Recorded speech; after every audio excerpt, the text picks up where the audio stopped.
স্রষ্টা বলেছেন, তুমি যাকেই আমার চেয়ে বেশি ভালোবাসবে আমি তাকেই তোমার কাছ থেকে দূরে নিয়ে যাব এবং তোমাকে একা করে রাখব।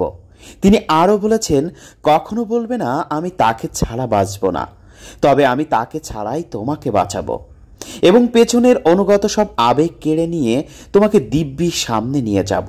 তুমি কি দেখো না, ঋতুরাও বদলাতে থাকে, ছায়া দেয়া গাছের পাতাও যায় শুকিয়ে, ধৈর্য হারিয়ে যায়, কিন্তু তোমার স্রষ্টা ধৈর্যশীল ও পরম দয়ালু।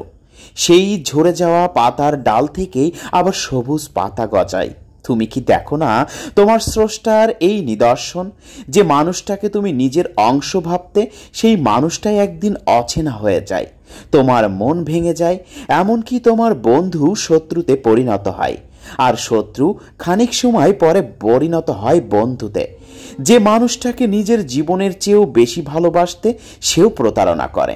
তবে তুমি কেন স্রষ্টা বিমুখ হয়ে মানুষকে ভরসা করো?